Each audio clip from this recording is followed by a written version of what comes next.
It's the new Trace Elliot ELF or ELF amp. Just going to unbox it, see what's inside it. Later on I'll try and do some sound samples from it. I did give it a bit of a try out in the shop and it sounded really good. So, fresh from the box.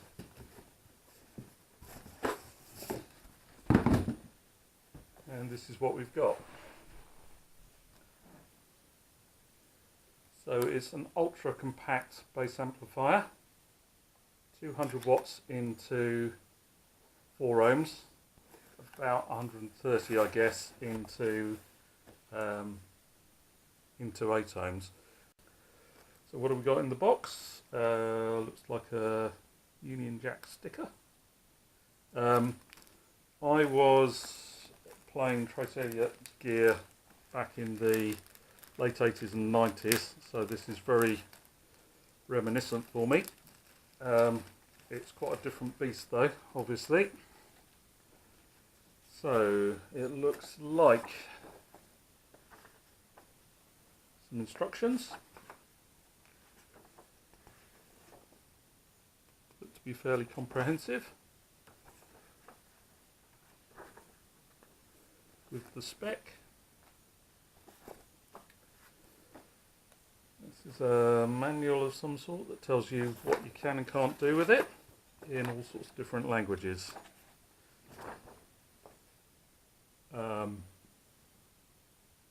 Safety instructions. You have to have pretty good eyesight to read some of the print though. Okay, what else have we got? So that's a power cable for Euro connection. You can see that. This is the UK power cable. This is the carry case.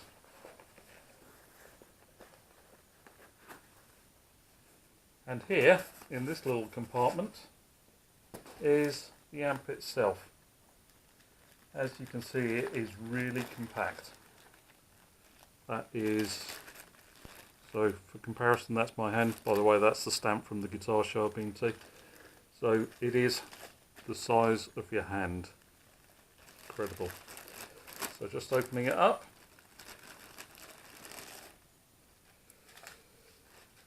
So what we have on the front, control panel, input, gain, bass, mid, treble and volume. What we've got, I'll have to check out what these all do. That I know is the preamp clipping light on the front. It glows green when there's an input and flashes red when you're overdriving it. I'll have to check what the P does. I might have to look at the instructions. There's a first. And then on, so input, gain, bass, mid, treble and volume, and a headphone out. On the back we've got the IEC connector, power switch, speaker output, so that's 1/4" jack. I'll have to see if I've got some of those, I'm not sure I have. Ground lift and a DI out. But really impressive, it's just very, very small. And it turns out that the illuminator above the treble and volume control is just a power on indicator showing that you've got the unit on when you switch it on there.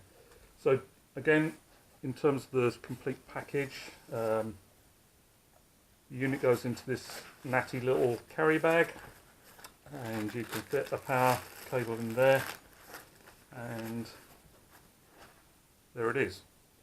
Very neat.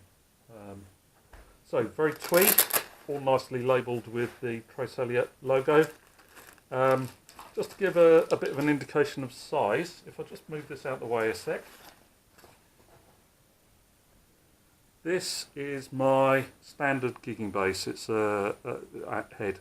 This is a little Mark II. I've had it, I guess, for nearly 10 years. It's a great amp. I really like it. 500 watts into 4 ohms. That has gigged, as I say, for about 10 years.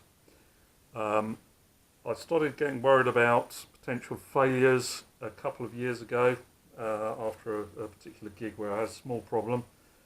So I got a backup amp, and the backup I got was a TC Electronics BG250 head. Again, neat little unit. It's got a tone print on it, whereas the little Mark has got the two filters, the VPF and VLF filters, which are quite good for getting that scoot traditional Trace Elliot sound and that sort of vintage sound. The TC Electronic is a simple 4-man DQ, but it does have this tone print feature, which is allows you to run something like a compressor, and I found that quite useful. Had it as a backup amp, 250 watts into 4 ohms. If I'm honest, I'm not so keen on the TC sound. I don't think it feels quite as good as to my ears as the Mark bass. But if you then put the ELF on top of it, you can see it's just a fraction of the size. And again, just for comparison's sake, this is my MXR compressor pedal. Again, it's about the size of 2.5 pedal units, standard size.